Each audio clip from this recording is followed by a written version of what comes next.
राम कृष्ण हरी जय जय राम हरी हरी जय जय राम कृष्ण हरी जय जय राम कृष्ण हरी हरी जय जय राम कृष्ण हरी जय राम कृष्ण हरी जय जय राम कृष्ण हरी जय जय राम कृष्ण हरी जय जय राम कृष्ण हरी जय जय राम कृष्ण हरी जय जय राम कृष्ण हरी जय जय राम कृष्ण हरी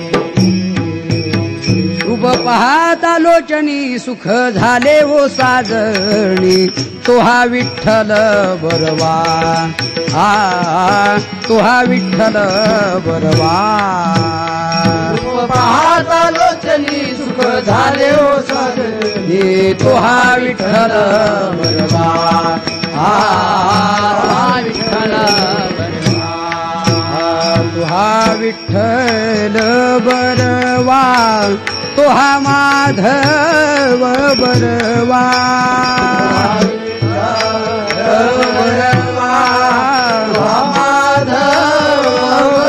तो हा विठ्ठल बरवा तो हा माधव बरवा तो हा विठ्ठल बरवा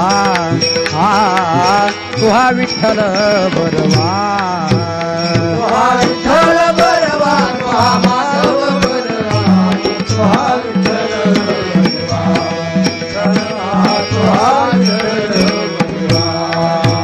बहुता सुकृताची जोडी म्हणून विठ्ठली आवडी तो हा विठ्ठल बरवा तो हा विठ्ठल बरवा सुकृताची जोडी म्हणून विठ्ठली आवडली तो हा विठ्ठल बरवा तो हा विठ्ठल बरवा सर्व सुखाचे आगर बाप रखुमा देवीवर सुखाचे आगर बाप रखुमा देवीवर तुहा विठ्ठल बरवा तुहा माधव बरवा तुहा विठ्ठल बरवा तुहा विठ्ठल बरवा विठ्ठल बरवा तुहा माधव बरवा तुहा विठ्ठल बरवा तुहा विठ्ठल बरवा जय जय राम कृष्ण हरी हरी जय जय राम कृष्ण हरी हरी जय जय राम कृष्ण हरी हरी जय जय राम कृष्ण हरी हरी जय जय राम कृष्ण हरी जय जय राम कृष्ण हरी जय जय राम कृष्ण हरी जय जय राम कृष्ण हरी जय जय राम कृष्ण हरी हरीचिया दासा हरिदाहे दिशा भावे जैसा तैसा हरे एक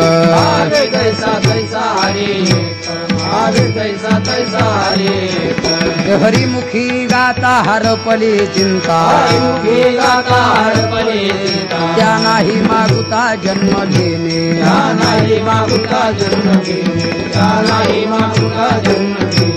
जन्म घेणे लागे वासनेच्या संगे तेची झाली अंगे हरी रूप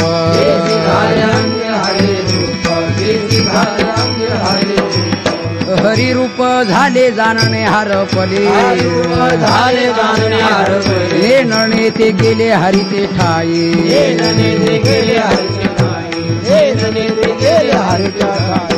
हरिरूप ध्यानी हरिरूप मणी हरिरूप ध्यानी हरिरूप मणी एका जनार्दनी हरि बोला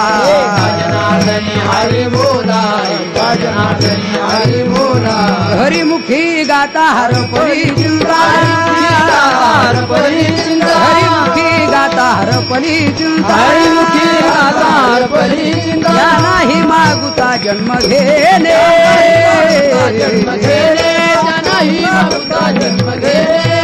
कुब्बार कुमाई कुब्बार कुमाई विठोबार कुमाई विठोबार कुमाई जय जय विठोबार कुमाई हरिची दासा हरिदाय देशा हरिची दासा हरिदाय देशा हरिची दासा हरिदाय देशा हरिची दासा हरिदाय देशा हरिची दासा हरिदाय देशा हरिची दासा हरिदाय देशा हरिची दासा हरिदाय देशा हरिची दासा हरिदाय देशा भावे जैसा तैसा हरि एक भावे जैसा तैसा हरि एक हरिमुखी गाता हर परिचिंता हरिमुखी गाता हर परिचिंता भावे जैसा तैसा हरि एक भावे जैसा तैसा हरि एक हरि मुखे गाता हरि परिचिंता हरि मुखे गाता हरि परिचिंता त्या नाही मागुता जन्म घेणे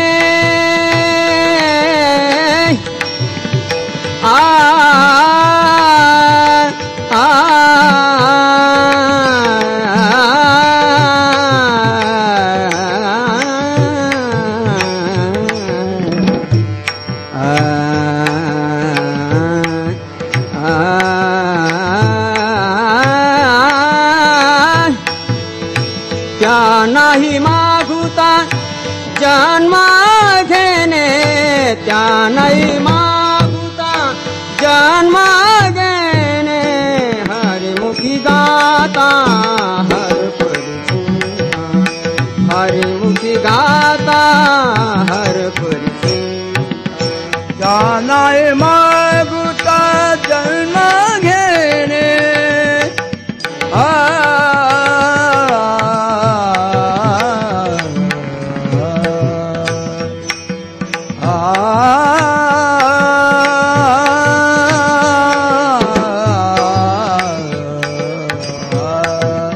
त्या नाही मागुता जन्म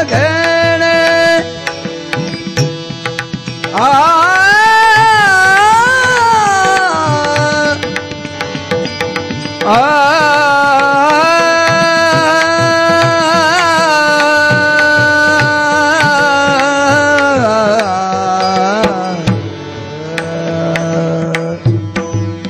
त्या नाही मागुता जन्म घेणे त्या नाही मागुता जन्म घेणे हरिमुखे गाता हर परिचिंता हरिमुखे गाता हर परिचिंता विठाला विठाला विठाला विठाला कुंडली गवरदा हरी विठ्ठल श्री ज्ञानदेव महाराज ज्ञानेश्वर महाराज की जय संत एकनाथ महाराज की विठ्ठल विठ्ठल विठ्ठल विठ्ठल विठ्ठल विठ्ठल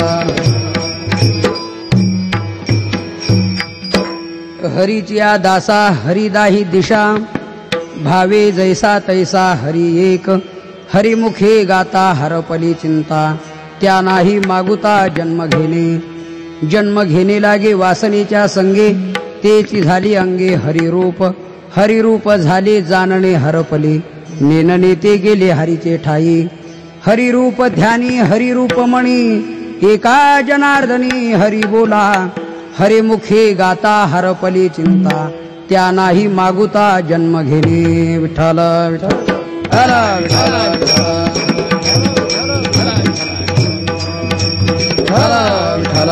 कुंडलिक वरदा हरी श्री ज्ञानदेव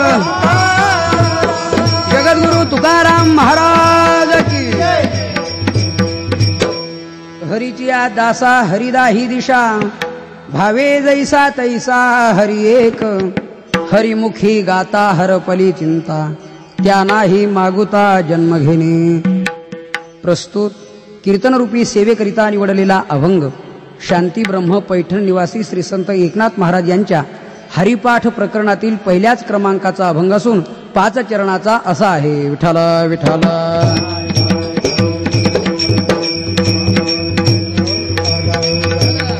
श्री संताची या माथा चरणावरी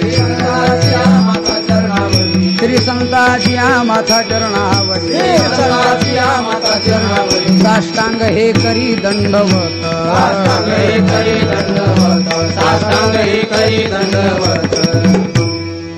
अभंग श्री संत एकनाथ महाराजांचा असून सर्वांच्या परिचित असलेला असा अभंग आहे. या अभंगामध्ये श्री संत एकनाथ महाराज हरिदासांचं जे निर्दुष्ट लक्षण आहे ते या अभंगातून करतायत. लक्षण करीत असताना शास्त्रीय भाषेमध्ये अतिव्याप्ती अव्याप्ती आणि असंभव तिन्ही दोष वगळून केलेलं लक्षण हे निर्दुष्ट लक्षण असतं. 3 पैकी एखाद्या दोषाने युक्त असलेलं सदोष लक्षण आणि सदोष लक्षण लक्ष्याच्या वा वस्तूच्या सिद्धीला कारणीभूत नसतं. याकरता महाराजांनी संतांचं हरिदासांचं हे निर्दुष्ट लक्षण सांगितलेलं आहे की महाराज म्हणतायत हरिदास कोणाला म्हणावं, संत कोणाला म्हणतात तर दश दिशांना ज्यांना हरी भगवान परमात्मा आहे अशी ज्यांची प्रतीती आहे, ज्यांच्या मुखात सदैव हरिनाम आहे, जे निश्चिंत झालेले आहेत, ज्यांना जन्ममरण रहित अशी स्थिती प्राप्त झालेली आहे, ध्यानी मनी जनी ज्यांना हरीचंच दर्शन घडलेलं आहे त्यांना म्हणतात हरिदास. विठ्ठल विठ्ठल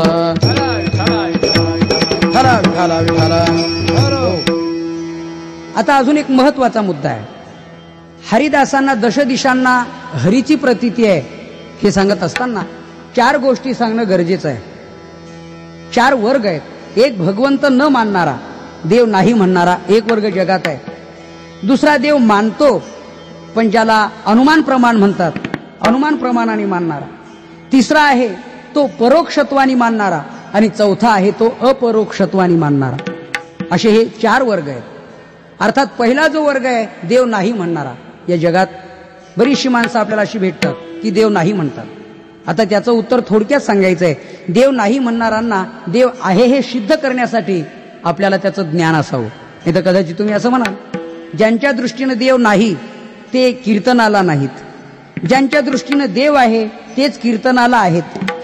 मग देव नाही म्हणणाऱ्यांचं देव आहे म्हणणाऱ्यांजवळ का सांगता, कदाचित असं म्हणाल तुम्ही, अशी शंका येईल तुम्हाला.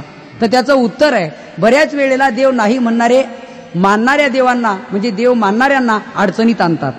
त्यावेळेला त्यांचं निरसन करण्यासाठी, त्यांच्यावर मात करण्यासाठी आणि आपलं मत सिद्ध करण्यासाठी आपल्या तत्वाचं आपल्याला परिपूर्ण ज्ञान असावं. याकरता ही गोष्ट देव आहे म्हणणाऱ्या सर्व आस्तिकांना पारमार्थिकांना या गोष्टीचं ज्ञान होणं आवश्यक आहे. विठ्ठला विठ्ठला विठ्ठला विठ्ठला विठ्ठला. हो, देव नाही म्हणणाराचं जे म्हणणं आहे ना, शास्त्रांनी लवकरात लवकर ते खंडन करून टाकलेलं आहे. खरं म्हणजे देव नाही म्हणणाऱ्यांना आपण विचारावं की बाबा रे देव नाही म्हणतो, जसं देव आहे म्हणण्यासाठी प्रमाण पाहिजे, देव आहे म्हणण्यासाठी आपल्याजवळ प्रमाण आहे, तसं देव नाही म्हणणाऱ्यांना, देव न मानणाऱ्यांजवळ प्रमाण कोणतं आहे त्यांना विचारा तू. त्यांच्याकडे एकच प्रमाण आहे. ते म्हणतील आमच्याकडे पण प्रमाण आहे, देव नाही म्हणतोय मी. म्हणजे कोणतं, जे नास्तिक दर्शनकाराचं मत आहे ना, चक्षुर्वै सत्यम, डोळ्याला दिसतंय ते आहे आणि जे डोळ्यांनी दिसत नाही ते जगात नाही, असा एक वर्ग आहे. जे दिसतंय ते आहे, दिसत नाही ते नाही. जर देव असता तर तो कधी काळी डोळ्याला दिसला असता. ज्या अर्थी डोळ्यांना दिसत नाही त्या अर्थी तुमचा देव नाही असं ते स्पष्ट म्हणतात. आता यांचं म्हणणं कसं खंडन करायचंय याला उष्ट्रलकुटी न्याय म्हणतात शास्त्रामध्ये. राजस्थान सारख्या प्रदेशमध्ये वालुका प्रदेश असल्याने तिथे बहुअंशी व्यवहार उंटावरती होतात. उंटावर जर सरपण वाहण्याचं काम असेल, लाकडं वाहण्याचं काम चाललं असेल, एखादा उंट थकला भागला चालत नसेल तर उंट हाकणारा काय करतो, उंटावरच लाकूड घेतो, उंटालाच मारतो आणि मारून झालं की पुन्हा उंटाच्याच पाठीवर ठेवतो. हा चला, सांभाळायचंही त्यांनीच आणि त्यांनीच मार खायचाही त्यांनीच. याला उष्टरलकुटी न्याय म्हणतात. शास्त्रात हजारो न्याय आलेले आहेत, त्यापैकी हा एक न्याय आहे. तसं एखादा नास्तिक म्हणू लागला की देव नाही, कशामुळे? डोळ्याला दिसत नाही त्या अर्थी देव नाही, तर त्याचं लाकूड त्यालाच कसं मारता येईल यासाठी युक्ती सांगतो. म्हणजे शास्त्राने सांगितले. शास्त्रकार म्हणतात त्याला तुम्ही विचारा, जे डोळ्यांना दिसतं ते आहे, जे डोळ्यांना दिसत नाही ते नाही. असं जर तुझं मत असेल तर सांग, मृगजळ डोळ्यांना दिसतं की दिसत नाही? काय म्हणेल तो? दिसतं. हा ठीक आहे, बरोबर. मग डोळ्यांना मृगजळ दिसतं पाण्यासारखं, मग खरं पाणी आहे का ते? ज्ञानेश्वर महाराज म्हणतात नाही, मृगजळ जर पाणी असतं तर दुष्काळामध्ये आपल्याला निवेदन देण्याची गरज काय होती? की तुम्ही लोकसभेच्या प्रचार दौऱ्याला आले असता आमच्या गावात सभेत तुम्ही जाहीर आवाहन केलं होतं की अमक्या धरणातलं पाणी काढून तमक्या धरणात टाकून सुपर कॅनल काढून पाईपलाईन योजना राबवून कायमची पाणी टंचाई दूर करू, तुमचा एरिया सुजलाम सुफलाम बनवेन, त्याच्याशी मी वचनबद्ध आहे, तुम्ही फक्त मला मतदान करा. आता तुम्ही निवडूनही आलात, आमच्या भागात दुष्काळ पडलेला आहे, पिण्याच्या पाण्याचे हाल आहेत, दिवसा टँकर येतो, त्याच्यावरून मारामारी भानगडी होतात आणि रेशन कार्डावरती मानसी 2 लिटर 5 लिटर पाणी मिळतंय, तेव्हा आमची पाण्याची व्यवस्था करणार ती नेमकी कधी? तर या तारखेच्या आत केली तर ठीक, नाही तर आम्ही स्थलांतर करू, कळावे आपली ग्रामपंचायत. हे जे निवेदन आहे मंत्र्यांना दिलेलं, हे कशा करता? मग त्यांच्या भागात मृगजळाचं पाणी नाही का? मृगजळ दिसतंय पण मृगजळ नाही. मग आता जो म्हटला होता ना, जे दिसतंय ते आहे, मग मृगजळ दिसतंय, मग आहे का? नाही. किंवा दुसरं उदाहरण, रज्जू सर्प, दोरीवर सर्पाची कल्पना आहे, होते, दिसतोय सर्प, खऱ्या अर्थाने सर्प आहे का? म्हणजे जे डोळ्यांना दिसतं ते आहे असं म्हणणं चूक आहे. आता काही गोष्टी दिसत नसूनही आहेत, त्या दिसत नाहीत पण नाही म्हणण्याची शास्त्रांनी 4-5 गोष्टी सांगितल्यात. पुष्पेगंधम तिलेतैलम काष्टेवनी पैघृतम इक्षुगुडम तथा ते पश्चात्मानम विवेकतः. या गोष्टी कळल्या तुम्हाला? मग ठीक आहे. त्याच्या 4-5 गोष्टी सांगितलेल्या आहे. फुलातला मकरंद दिसत नाही, तिळातलं तेल दिसत नाही, लाकडातला अग्नी दिसत नाही, दुधातलं तूप दिसत नाही, उसातली गोडी दिसत नाही, पण ही वस्तू नाही असं म्हणता येत नाही. मग शास्त्रकारांनी त्याच्या शेवटच्या टोकानी प्रत्येक ठिकाणी त्याचा अर्थ वापरलाय. विवेकतः पश्चात्मानम. हो, विचार करून पहा बाबा. कसं? नाकाला लावून पहा म्हणजे फुलातला मकरंद कळेल, वाटून पहा तिळातलं तेल कळेल, घर्षण करून पहा लाकडातला अग्नी कळेल, मंथन करून पहा दुधातलं तूप कळेल, खाऊन पहा ऊसातली गोडी कळेल, तशी सत्संगती करून पहा जगातला देव कळेल. उगी केसांची लांबी वाढून देव नाही म्हणत फिरणं हे बरोबर नाही. विठाला विठाला विठाला विठाला विठाला विठाला. या वेळेला उगीच देव नाही म्हणत फिरणं असे आहेत जगामध्ये, देव नाही म्हणणारे. त्यांना सांगावं विवेकतः पश्चात्मानम. मग आता शास्त्रकार सांगतायत की बाबा ह्या गोष्टी दिसत नाहीत म्हणून नाहीत का? तसा देव दिसत नाही म्हणजे नाही का? त्याच्या मताचं खंडन झालेलं आहे. पण तेवढ्यावर जर तो नाहीच आटोपला तर त्याला दुसरं शास्त्र सांगा. त्याला सांगा की ज्या अर्थी चित्र आहे त्या अर्थी चित्रकार मानशील की नाही, ज्या अर्थी घट आहे त्या अर्थी कुंभार मानशील की नाही, ज्या अर्थी वस्त्र आहे त्या अर्थी विणणारा मानशील की नाही, ज्या अर्थी अलंकार दिसत आहेत त्या अर्थी अलंकार घडवणारा मानशील की नाही. ज्ञानेश्वर महाराजांनी त्याच्यावरती ओव्या सांगितलेल्या आहेत. ज्ञानेश्वर महाराज म्हणतायत ना तरी भूमी आतोनी स्वयंभ काय घड्या गाडग्याचे निगती कोंभ ते कुलाल मतीचे गर्भ उमटले की. ज्ञानेश्वर महाराज म्हणताय असं कधी झालं का तुम्ही शेतीमध्ये फिरायला गेलात आणि त्या मातीचे मडकेच तयार झाले आपोआप? नाही. मग कुलाल मतीचे गर्भ त्या ठिकाणी कुंभाराची गरज आहे. कुंभाराने घडवल्यानंतर घट घडला जातो. एक अलंकार ना तरी सोने लेणे हो नि घडे. ज्ञानेश्वर महाराज म्हणतात सोन्याचं लेण्यात रूपांतर होतं, अर्थात करणार आहे. बरं, हे वस्त्र बनलं कापसाची पोटी, काय कापडाची होती पेटी. कापसाच्या पोटामध्ये कपड्यांची काही खाण आहे? नाही. त्या विणणारा लागतो तेव्हा त्याचं वस्त्र बनतं, किंवा चित्रकार लागतो तेव्हा चित्र तयार होतं. मग चित्रकाराशिवाय जर चित्र नसेल, कुंभाराशिवाय घट नसेल, अलंकार करणाऱ्यांशिवाय अलंकार नसतील आणि विणणाऱ्याशिवाय जर वस्त्र नसेल तर परमात्म्याशिवाय जगत नाही. ज्या अर्थी जगत आहे त्या अर्थी परमात्मा आहे. विठाला विठाला विठाला विठाला विठाला. जगत नावाची वस्तू आहे ना, म्हणजे कार्य आहे ना, म्हणजे त्याचा करता आहे. शास्त्राने सुंदर वर्णन केलेलं आहे. जगताम यदि नो करता कुलालेन विना घटः चित्रकारं विना चित्रं स्वतएव भवेत् तदा. शास्त्रकार म्हणतायत जगताम यदि नो करता, जगताचा करता परमात्मा आहे. जसं स्वतएव भवेत् तदा. सांगा बरं, असं स्वभावता साहजिक रीतीने असं कधी घडलंय का? नाही. कार्य आहे म्हणजे करता आहे. तसं चित्र विचित्र चेतन जगत आहे, त्या अर्थी याच्या पाठीमागे करता निश्चित परमात्मा आहे.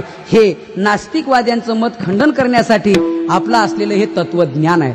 म्हणून देव नाही म्हणणं चूक आहे, आहे हे निश्चित आहे. पण यांनी तरी त्याला आहे हे कशावरून सांगितलं? याला म्हणतात अनुमान प्रमाण. अनुमान प्रमाण म्हणजे काय? ज्या अर्थी त्या अर्थी, यत्र यत्र धूमो तत्र तत्र वह्निः, याला म्हणतात अनुमान प्रमाण. ज्या अर्थी धूर निघताना दिसतोय त्या अर्थी अग्नी असावा, अनुमान प्रमाण आहे.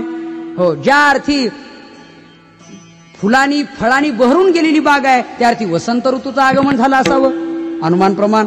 बर, ज्या अर्थी नदीला पूर आलाय आपल्या गावात पाऊस न पडता त्या अर्थी उगमस्थानी कुठेतरी पाऊस झाला असावा, हे अनुमान प्रमाण. ज्या अर्थी इथे एकत्र मिळून सर्व भजन करतायत या गावात सप्ताहाचं वगैरे आयोजन असावं, अनुमान प्रमाण. ज्या अर्थी इथे सगळे एकत्र मिळून रडतात कोणीतरी बऱ्यापैकी वारला असावा, अनुमान प्रमाण. याला अनुमान प्रमाण म्हणतात. यत्र यत्र हा तत्र तत्र या नियमाने. तसं ज्या अर्थी कार्य आहे त्या अर्थी करता परमात्मा आहे, याने अनुमान प्रमाणाने मानला. पहिल्यांदा देव नाही म्हणणारा एक, दुसरा अनुमान प्रमाणाने मानणारा एक, पण तिसरा त्याच्या पुढचा शास्त्री पंडित झालेला, हो विद्वान झालेला, त्यांनी सांगितलं बाबा रे नुसतं अनुमान करणं चूक आहे, बऱ्याच वेळेला अनुमान चुकतं सुद्धा. तसं आमच्या देवाच्या बाबतीत परोक्षत्व, परोक्षत्व म्हणजे शास्त्राचा धांडोळा घेऊन शास्त्राचा अभ्यास करून संपूर्ण तत्वाच्या दृष्टीने जगतात परमात्मा कसा व्याप्त आहे, व्यापून आहे, अर्थात याचं ज्ञान होणं, याला परोक्षत्व म्हणतात. विद्यारण्य स्वामी पंचदशी नामक ग्रंथामध्ये या दोन्ही गोष्टी सांगतात, परोक्षत्व आणि अपरोक्षत्व.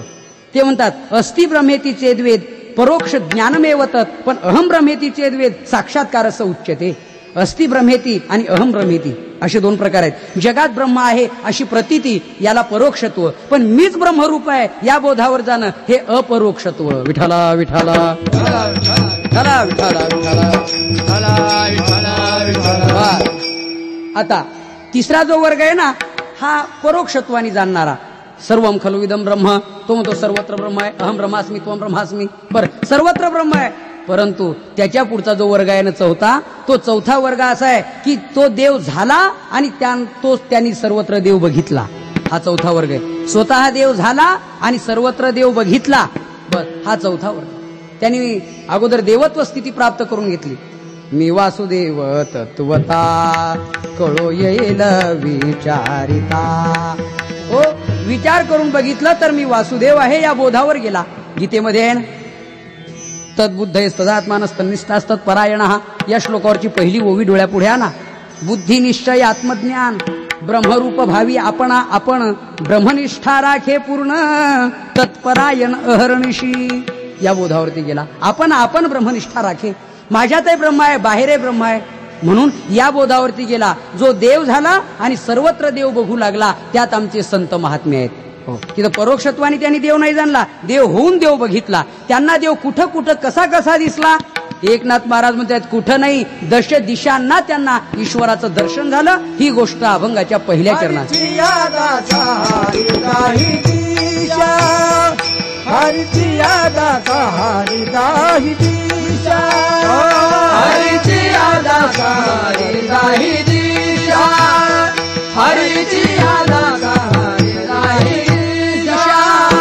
हरि तैसा हरि भाव जैसा तैसा हरि, भाव जैसा तैसा हरि.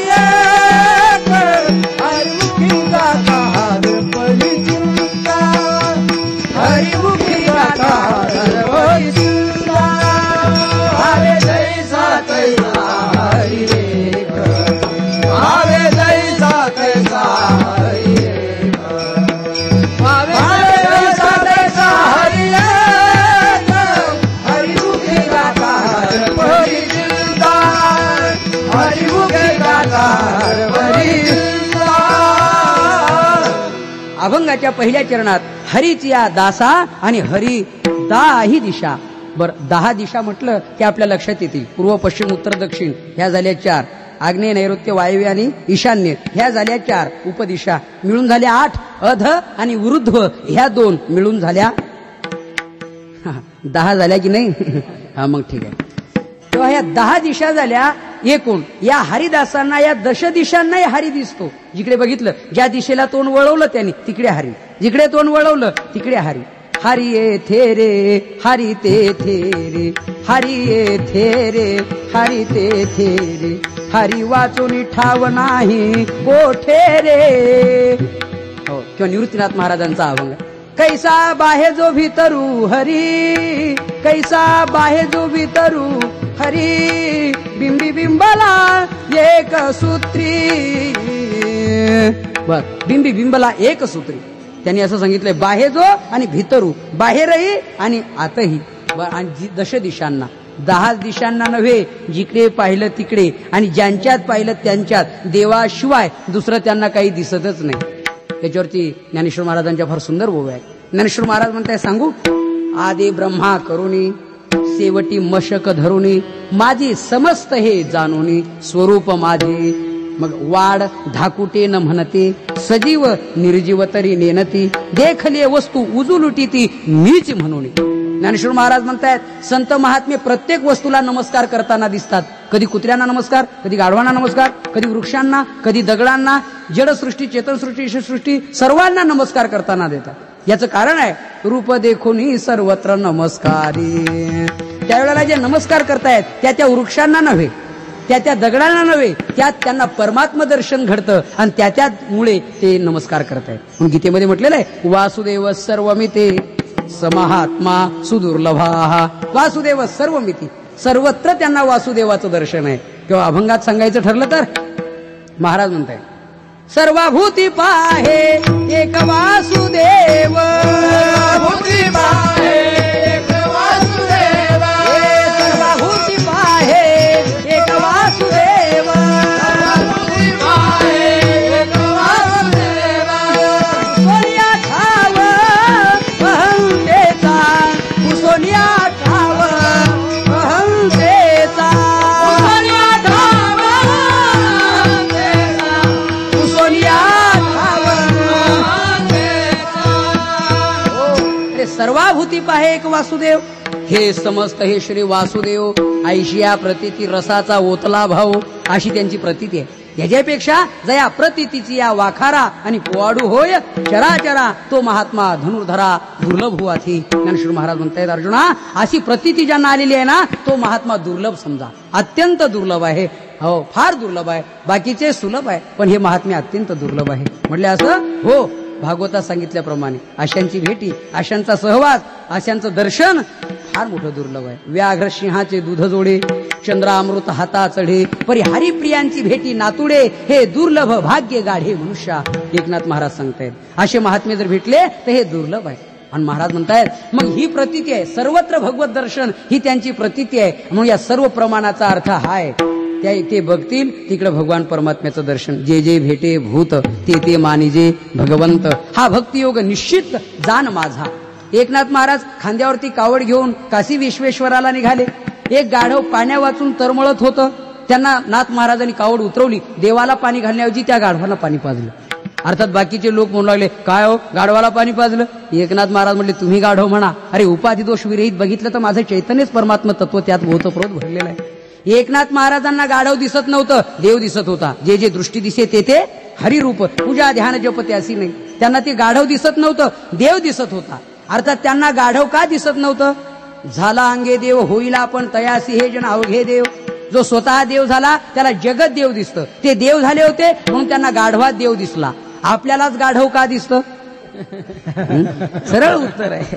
एकनाथ महाराज स्वतः देव झाले होते त्यामुळे त्यांना देव दिसत होता. आपल्याला गाढव का दिसतं हे ज्याचं त्यांनी ठरवावं. विठाला विठाला विठाला विठाला विठाला विठाला. हो, अर्थात या बोलण्याचा अर्थ आहे, आपण गाढव म्हणून असं म्हटलं तर आपल्यालाच वाईट वाटेल.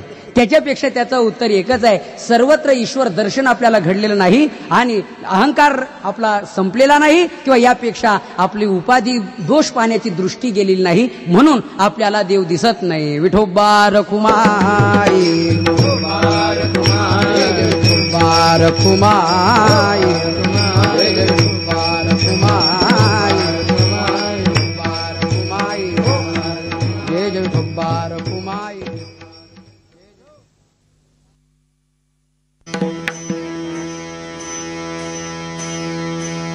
विठोबा रखुमाई विठोबा रखुमाई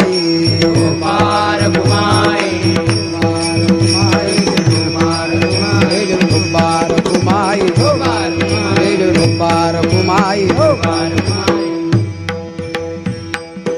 हरीच्या दासांना हरी दाही दिशांना असल्याची प्रतीती आहे. यात थोडासा शास्त्रीय अर्थ असा आहे, हरी दश दिशांना आहे हे म्हणण्याला फार महत्व नाही, कारण हा वेदांताचा सिद्धांतच आहे. हरिदेव जगत जगदेव हरी, वेदांताचा सिद्धांतच आहे हा. किंवा एको देवो सर्वभूतेषु गूढा सर्वव्यापी सर्वभूतांतरात्मा, एको देवो सर्वभूतेषु गूढा, हा शास्त्राचा सिद्धांतच आहे, वेदांताचा सिद्धांतच आहे. तेव्हा हरी सर्वत्र आहे हे सांगणं महत्वाचं नाही, हरी सर्वत्र आहे अशी अनुभूती प्राप्त करणं महत्वाचं आहे. हो, साखर गोड आहे, साखर गोड आहे एखादा म्हणू लागला तर काय म्हणतील लोक, बरं झालं आज तुम्ही सांगितलं साखर गोड आहे, मला वाटलं भोपळ्यासारखी कडूच असेल. असं कधी आहे? अरे साखर गोड आहे हे तू कशाला सांगायला पाहिजे, हे जसं महत्वाचं आहे तसं देव सर्वत्र आहे हे सांगणं महत्वाचं नाही. हा तर कधीच ठरलेला सिद्धांत आहे, वेदांत आहे. मग मला तशी प्रतीती आहे हे महत्वाचं आहे. म्हणून महात्म्याने केलं काय, देव सर्वत्र आहे असा अनुभवला, सर्वत्र देव जाणला आणि जाणून सांगितलं की आमची अशी प्रतीती आहे, आम्ही जिकडे बघतो ना तेव्हा तिकडे आम्हाला देवच दिसतो. कहाँ पगडारू देखे आनेरा, देखे तो सब वही ने घेरा. कहाँ पगडारू देखे आनेरा, देखे तो सब वही ने घेरा. कहाँ पगडारू देखे आनेरा, देखे तो सब वही ने घेरा. कहाँ पग डारू देखे आनेरा, मी पाय कुठे ठेवू, जिकडे पाहते तिकडे तोच तो आहे. सर्वांना कथाभाग माहिती आहे. नामदेवराय कच्चे आहेत असं सर्व संत मंडळींनी ठरवल्यावर देवाला विचारलं, देवा एवढे दिवस तुझं सान्निध्य प्राप्त होऊन मी अजून कच्चा आहे. म्हटले हो नामदेवा खरंच कच्चा आहे. मग काय करावं पक्क होण्यासाठी, जा परभणी जिल्ह्यात हिंगोली तालुक्यात औंढा नागनाथ क्षेत्री, तिथे खेचर स्वामी राहतात, तेव्हा त्यांचा आणि अनुग्रह घे. गुरु केला नाही म्हणून तू कच्चा आहे. ते बघतायत तर आपल्या पायातल्या खडावांसह महादेवाच्या पिंडीवर, तिथे जे 12 ज्योतिर्लिंगापैकी एक ज्योतिर्लिंग आहे, त्या महादेवाच्या पिंडीवर डोक्यावर पाय ठेवून झोपलेले. म्हणजे अरे बाप, एवढ्या लांब पंढरपूर कुठं, औंढा नागनाथ कुठं, आणि इथे येऊन पाहतोय ज्यांना गुरु करायचंय ते पायात चपलासह महादेवाच्या पिंडीवर पाय ठेवून झोपलेत. निराश होऊन परतत असताना त्यांनी सांगितलं, का परत चाललात? म्हणजे तुम्हाला गुरु करायचं होतं, पण हे काय लक्षण तुमचं? म्हणजे गुरु नको करू, पण एक कर, वृद्धाप्य कालाने मला पाय उचलत नाहीत, जिथे पिंड नसेल तिथे माझे पाय ठेव. पाय जिकडे फिरवले तिकडे पिंड तयार व्हायची. त्यातून 2 प्रकारचा साक्षात्कार मिळाला. कोणता? की हे देवाच्या डोक्यावर पाय ठेवत नसून देवच यांचे पाय डोक्यावर घेऊन नाचतात, एवढा यांचा अधिकार आहे. एक, आणि मी आतापर्यंत पिंडीपुरतंच ब्रह्मतत्व जाणत होतो, पण आज बघितलं, कोणीकडे बघितलं तर देवच देव आहे. याला म्हणतात समदर्शना, सर्वत्र दर्शन. हा सर्वत्र दर्शन त्यांना प्राप्त झालेलं आहे. म्हणून हरीच्या दासा, हरी दाही दिशा, दश दिशांना हरी आहे. पण महाराज म्हटले, माझा भगवान परमात्मा, एकनाथ महाराज म्हणतायत, त्या भगवान परमात्म्यावर तुम्ही जसा भाव ठेवाल ना तसा तो तुम्हाला प्रतीतीला येईल. असं समजू नका कोणाचा कसाय भाव असला तर सारखाच देव. जसा भाव तसा ठरलेला आहे. कोई भी चीज उठाओ छे छे अन्ना, असं एक वस्तू कोणती घ्या किंमत 6 आणे, असं होणार नाही. जशी किंमत बदलली वस्तू बदलली, वस्तू बदलली किंमत बदलली, तसा जसा तुमचा भाव तसा तुम्हाला देव असेल. मग महाराजांनी भावे जैसा तैसा हरी एक, हरी एकच आहे हा शास्त्र सिद्धांत आहे, पण तुम्ही जसं बघाल ज्या भावानी तसा तो तुम्हाला दिसेल. महाराज म्हणताय तुम्ही जसं बघितला तसा तो दिसेल. याकरता भागवतातला एक कथा भाग सांगतो, भजन करा. विठाला विठाला विठाला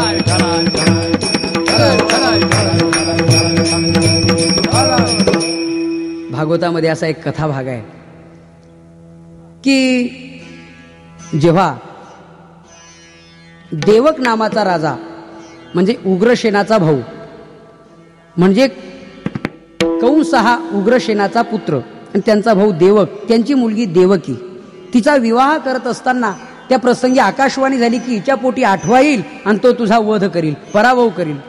त्यांनी सांगितलं मग माझ्या बहिणीलाच मी मारलं तर हिच्या पोटी माझा भाचा कसा येईल.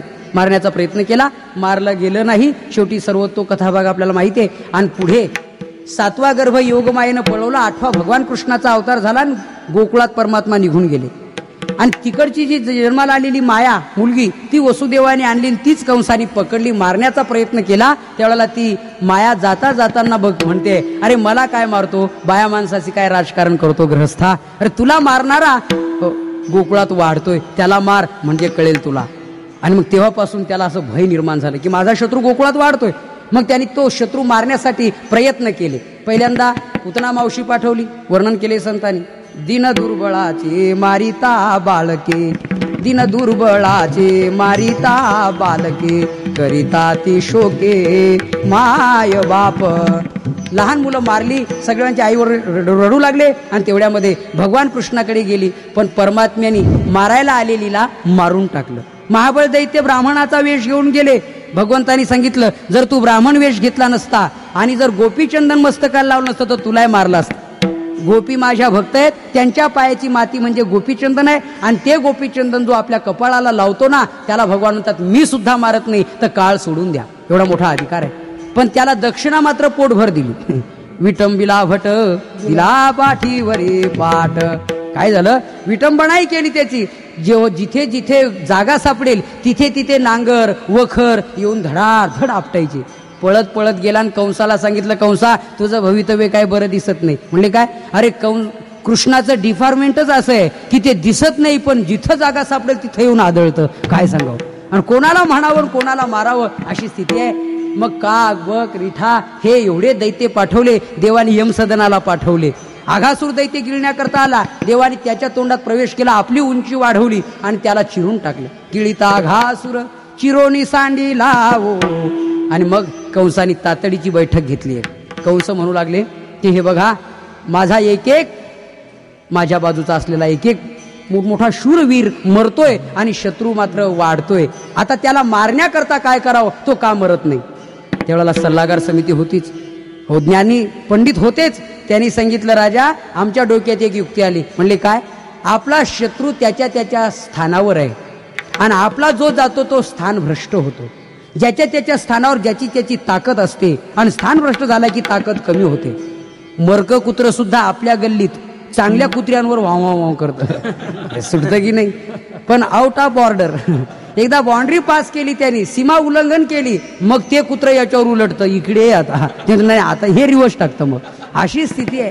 तेव्हा चांगल्या कुत्र्याला देखील साधा कुत्रा आटोपत नाही. तसं तो आपला शत्रू आपल्या स्थानावर आहे. आणि पंडित लोक म्हणजे काय नुसत्या गप्पा एसटी स्टँडवरच्या मारणारे होते का? त्यांनी शास्त्र सांगितलं की राजा कंस राजा मी भागवत वाचलेले. पंडित म्हणू लागला भागवतात एक कथा आहे. अरे नक्र केवढा छोटा आणि गजेंद्र केवढा मोठा. एवढ्या मोठ्या गजेंद्राला एवढा एवढा नक्र 1000 वर्ष आटोपला नाही. शेवटी विजय नक्राचा झाला. का? सरोवर हे स्थान कोणाचं आहे? नक्राचं आहे, गजेंद्राचं नाही. गजेंद्र त्याच्या स्थानावर गेला त्यामुळे त्याची ताकद अधिक आहे. शास्त्राने सुंदर वर्णन केले भागवतामध्ये. नक्र स्वस्थानमासाद्य गजेंद्र मपी कर्षती. स्वस्थानमासाद्य नक्र हा म्हणून गजेंद्र अपि कर्षती. गजेंद्राला आकर्षण केलं त्यांनी. पण शास्त्रकार म्हणताय तो नक्र त्याचं सरोवर सोडून जर एसटी स्टँडच्या बाजूला रोडला फिरताना दिसला ना आणि त्याला हत्ती काय करायचं आहे? मग कुत्रा असलं तरी फाडून टाकेल. सैव प्रच्युत स्थानात मग शुनापी परिभू येते. शुनापी म्हणजे कुत्र. तो सैव प्रच्युत स्थानात च्युत झाला त्याच्या स्थानापासून मग त्याला कुत्र पुष्कळ झालं. कुत्र त्याला हत्ती काय करायचं आहे? विठाला विठाला. मी कशा करता बोललो तुम्हाला? नक्र आपल्या स्थानावर आहे म्हणून त्याचं बळ अधिक आहे. बर आपला शत्रू स्थानावर आहे म्हणून त्याचं बळ अधिक आहे. म्हणजे मग तुमचं मत काय आहे? आमचं मत एक आहे, काही करून का होईना त्याला स्थान भ्रष्ट करायचं. आमच्याकडे यज्ञ आहे, अग्रपूजेचा मान तुम्हाला द्यायचा ठरलंय असं खोटं खोटं बोलून गोकुळातून त्या कृष्णाला आपल्या मथुरेत आणावं आणि सगळ्यांनी मिळून त्याच्यावर हल्ला करून एकदाच त्याला मारून टाकावं. असं म्हटल्यावर टाळ्यांचा कडकडाट झाला. वा वा वा. अरे याला म्हणतात सल्ला, याला म्हणतात युक्ती. वा वा. अशा वेळी आठवली पाहिजे, नाही तर प्रसंग निघून गेला आणि मग म्हणतोय मला वाटत होतं हो तेव्हाच असंच व्हायला पाहिजे होतं. काय अर्थ आहे त्याला? त्यावेळी त्याला आठवलं पाहिजे, त्यावेळी त्याला मार्ग सुचला पाहिजे. वा वा. पण एक जण उठला, तो म्हणला थांबा हो थांबा. म्हणले काय? तुम्ही निर्णय घेतला ना, स्तुत्य आहे, मान्य आहे. पण असंच एकदा पूर्वी ठरलं होतं. उंदरांची बैठक झाली होती. उंदरांनी निर्णय घेतला आपल्याला भीती असेल तर मांजरीपासून. म्हटले बरोबर. हो. आपल्या वाडवडिलांना खाल्लं संपवलं असेल तर मांजरीनी. ती केव्हा येते हे कळत नाही म्हणून आपले वाडवडील सापडले. आम्ही युक्ती केली. म्हणले कोणती? मांजरीच्या गळ्यात घंटा बांधायची. घंटा वाजेल, मांजर आलेली कळेल आणि आपण मात्र पळू आणि पळून आपला मृत्यू टाळू. सगळ्यांनी टाळ्या वाजवल्या. वा वा वा वा वा वा वा. आतापर्यंत कोणालाही जे सुचलं नाही ते आपल्याला सुचलं. पण त्यावेळेला एक उंदीर उभा राहिला. त्यांनी सांगितलं थांबा. ठरवलं योग्य. मांजरीच्या गळ्यात घंटा बांधल्याने आपल्या उंदीर कुळाचं रक्षण होणार आहे. पण घंटा बांधायला कोण जाणार हे पहिलं ठरवा, कारण जो जाणार तो पहिला जाणार. हे महत्वाचं आहे. मांजरीच्या गळ्यात जर घंटा बांधायला उंदीर गेला तर तो नाश्त्यावारी जाईल. तेव्हा हे पहिलं ठरवा की घंटा कोणी बांधायची. तशी कृष्णाला मथुरेत आणून मारायचं ठरवलं, आनंद आहे. पण कृष्णाला आणायला जाईल तो पहिला जाईल. तेव्हा हे पहिलं ठरवा कोणी जायचं. त्यावेळेला हुशार बुद्धिवान असलेल्या एका पंडितांनी नाव सुचवलं. म्हणले काय, सातवत नावाच्या वंशात जन्माला आलेल्या आणि श्वफल्क नावाच्या राजाच्या पोटी जन्म घेतलेल्या अक्रूराला फक्त पाठवण्याचं आमचं मत आहे. त्याचं नाव अक्रूर आहे. म्हणले का, तर तो देवाचा भक्त आहे, त्याला कोणी मारणार नाही आणि त्याच्यावर भगवान विश्वास ठेवणार आणि मग भगवान परमात्मा त्यांच्या सोबत येणार. म्हणले वा वा, काय युक्ती आहे, काय आयडिया आहे, जाऊ द्या. मग कंसाने रथ सज्ज करून दिला. अक्रूरा रथात बसा आणि कृष्ण परमात्म्यान बळीराम दादांना खोटं खोटं सांगून आपल्या मथुरीत काही करून हजर करा. म्हटले हो. अक्रूर विचार करतोय रात्रभर हो म्हणू की नाही म्हणू. जर मी हो म्हणतोय तर माझ्यामुळे भगवान परमात्म्याला मरण पत्करावं लागेल, त्याला जबाबदार मी. पूर्वीचे माणसं पापाला फार भीत होते. नाही म्हणावं तर भगवंताचं दर्शन होण्याची संधी प्राप्त झाली. एरवी कंस आपल्याला जाऊ देणार नाही, या निमित्ताने जाऊ देतोय. काय करावं. सकाळी सकाळी निर्णय सुचला. हो, विश्वाचा संहार करणारा डिपार्टमेंट परमात्म्याकडेच आहे, तेव्हा त्याला मारणारा कोण आहे, चला जाऊया. आणि रथ सज्ज केला. अक्रूराने त्यावेळेला दारात उभा केलेला आहे रथ. रथ उभा केल्यानंतर आणि भगवंताशी काही बोलतोय. तेवढ्यामध्ये बाकीच्या गवळणी विचारू लागल्या, का हो यशोदामाई, आज लाला दिसत नाही, कन्हैया दिसत नाही, कृष्ण दिसत नाही आणि अपरिचयाचा रथ दारात सजवलेला मात्र दिसतोय. काय कृष्ण परमात्मा कुठं जाण्याची तयारी करतायत का, असं म्हणतायत. असं का घडलं. गवळण म्हणती यशोदेला, कोठे गे सावळा, कारथ शृंगारीला, सांगे ओ मजला, अक्रूर उभा असे बाई गे, साजनी नंदाच्या अंगणी, मिळाल्या गवळणी. सगळ्या गवळणी नंदराजाच्या दरबारात जमल्या आणि विचारतायत, आज भगवान दिसत नाही, काय तयारी आहे. त्यावेळेला नंदराजाची पत्नी काय म्हणते ते पुढे फार सुंदर वर्णन केलेलं आहे. नंदाची पत्राणी सजगदित होली, नंदाची पत्राणी सजगदित होली, मथुरेची चक्रपाणी दातुगे साजनी, मथुरेची चक्रपाणी दातुगे साजनी. निवळ झाले मना हे वचन ऐकोनी, या नंदाच्या अंगणी मिळाल्या गवळणी, या नंदाच्या अंगणी मिळाल्या गवळणी. ज्या वेळेला बोले नंदाची पट्टराणी सद्गदित होऊन ती सांगते की माझा कंठ दाटून आलेला आहे आणि हे बघा आज मथुरेला भगवान जाण्याच्या तयारीत आहे. असं म्हटल्याबरोबर सगळ्यांची मनं विव्हळ झाली, अंतकरण द्रवलं गेलं, रडण्याचा आक्रोश करायला सुरुवात केली. आणि कोण न्यायला आलाय माझ्या भगवान परमात्म्याला म्हणून त्यांच्या पुढे एकच एक व्यक्ती दिसली. हो, तो म्हणजे अक्रूर. त्या अक्रूराला शिव्या द्यायला सुरुवात केली. चांडाळा, हो दुर्जना, आमच्या सर्वांच्या प्रेमात विष कालवणाऱ्या अक्रूरा, अरे नाव काय तुझं आणि करणी काय. नाव अक्रूर आहे पण करणी मात्र क्रूर आहे, क्रूर. अजिबात दयामाया नसलेला अक्रूरा म्हणून चांडाळा म्हणून शिव्या देत आहेत. त्या पुढे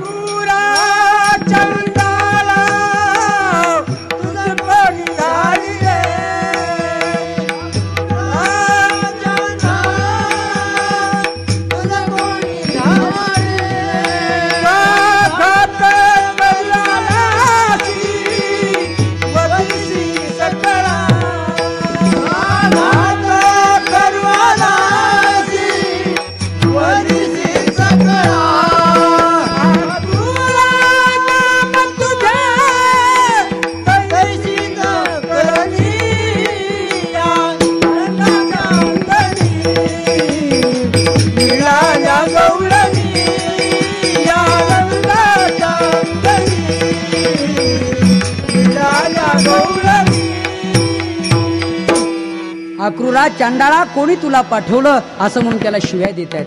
नुसत्या शिव्यावर थांबल्या नाहीत त्या गोपिका.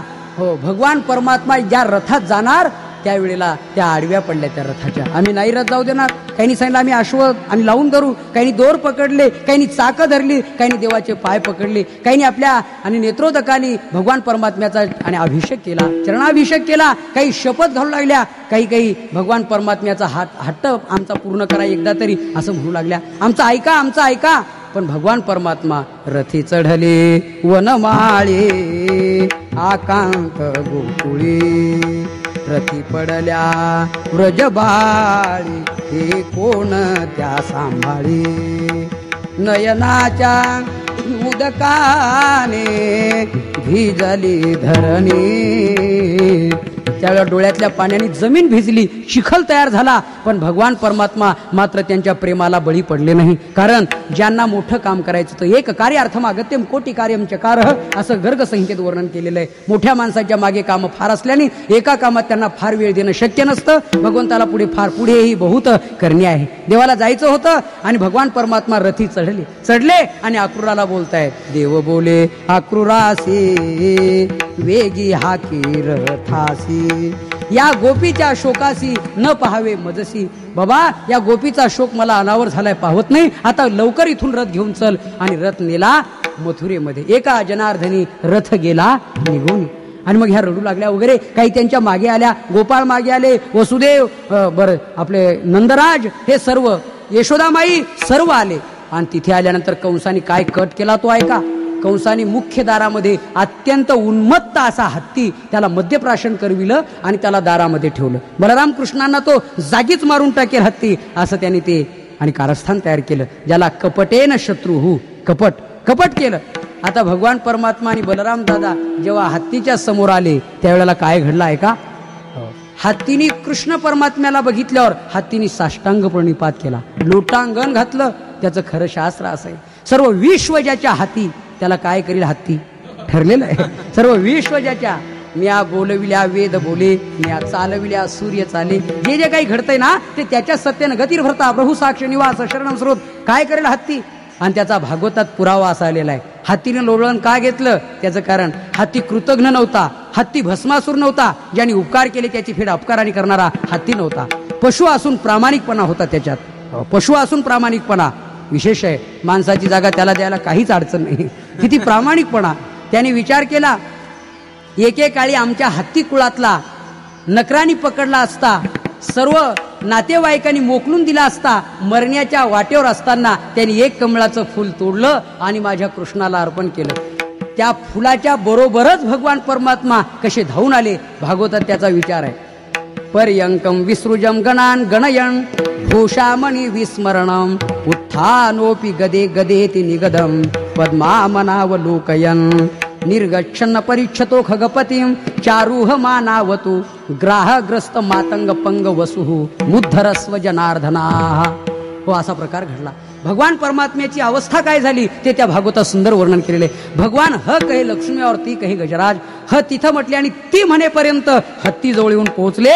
आणि त्यावेळेला काय झालं, कनवाळू कृपाळू भक्ता लागी मोही, भक्ता लागी मोही.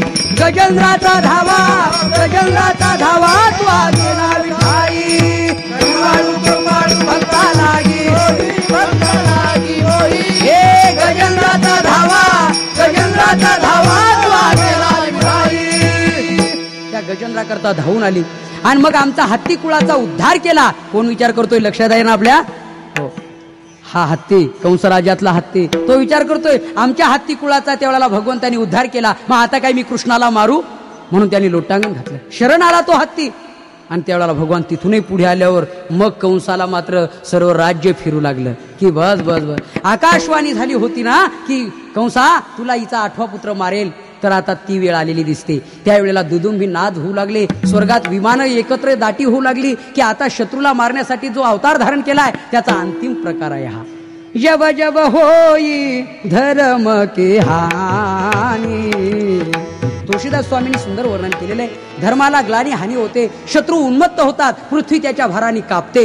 गारहानं सांगते त्याचा भार नाहीसा करण्यासाठी भगवान अवतीर्ण होत असतात आणि आज तोच अवतार दिसतो. म्हणून राजे जमले, स्त्रिया जमल्या, बरं देव देवता जमल्या, वैष्णव संत महात्म्यांचे मेळे जमले, बरं त्यापेक्षा मोठमोठे योगीजन जमले. कारण महत्वाचा प्रश्न होता तो. आणि सर्वजण जमले असताना मुष्टिक चानुरादी जगात अप्रतिम मल्ल होते. त्या मल्लाच्या कड्यामध्ये कृष्ण बलरामांना सोडलं आणि त्यांच्यावरती मोठमोठे पैलवान त्यांना प्रहार करायला लावला. तेव्हा बाकीचे सर्व म्हणू लागले कंस दुष्ट आहे, दुर्जन आहे. हे किशोर वयाचे लहान लहान बालक आणि जगात अप्रतिम असलेले मल्ल त्यांच्यावरती सोडून किती अन्याय. धर्मनीती युद्धनीतीचा भंग करणारा दुष्ट दुर्जन पापात्मा अधम असा निश्चित नरकात पचेल असं सर्वजण शिव्या देऊ लागले.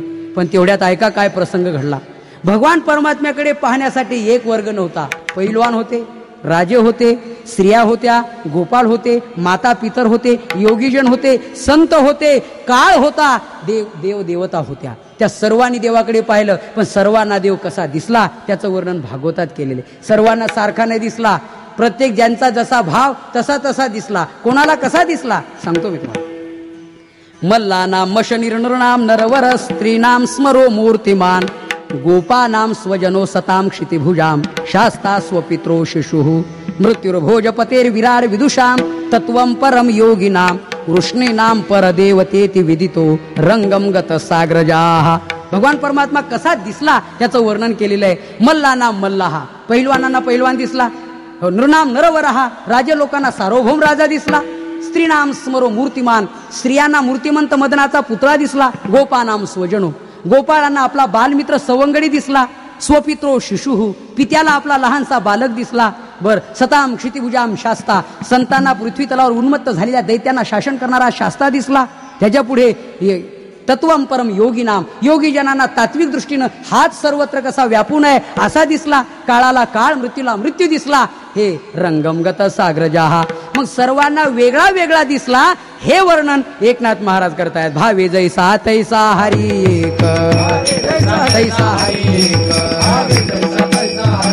हे हरीची दासा हरिदाही दिशा, हरीच्या दासा हरिदाही दिशा, भावे जैसा तैसा हरी एक.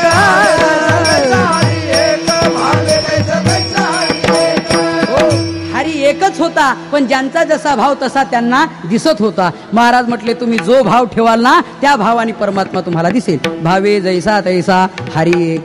ज्या हरिदासांना तो हरी सर्वत्र दिसतो ते हरिदास काय करतात आणि त्यामुळे त्यांना काय प्राप्त होतं हे अभंगाचं दुसरं चरण.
हरी हरी गात असल्यामुळे त्यांची चिंता हरपली. त्याच्यात फार सुंदरसं वर्णन आहे.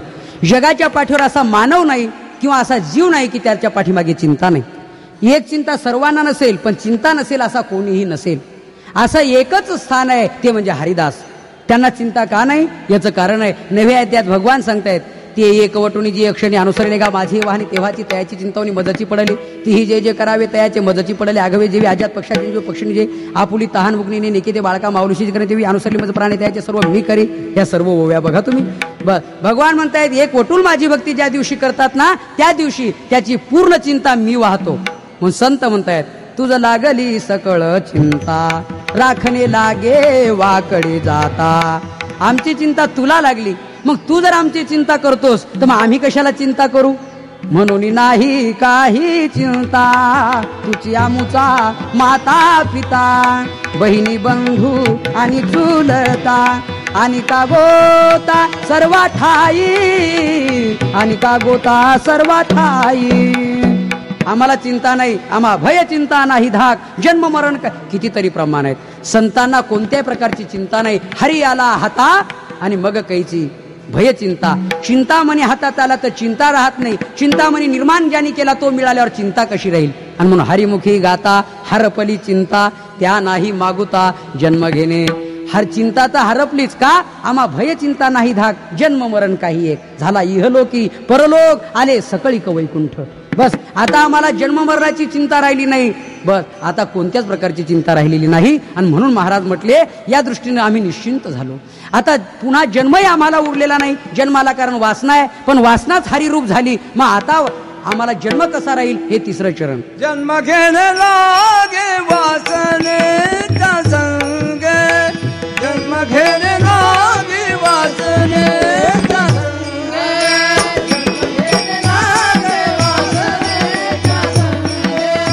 जन्म घेणे लागे वासनेचा संग, येती झाले अंग हरी रूपा, येती झाले अंग हरी रूपा, हरिमुखी गाता हरपली चिंता, हरिमुखी गाता हरपली चिंता.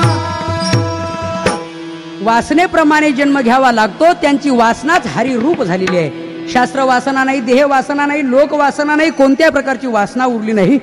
त्यामुळे त्यांना जन्म घ्यावा लागत नाही. जन्म घेणे लागे वासनेच्या संगे त्याची झाली अंगे हरिरूप.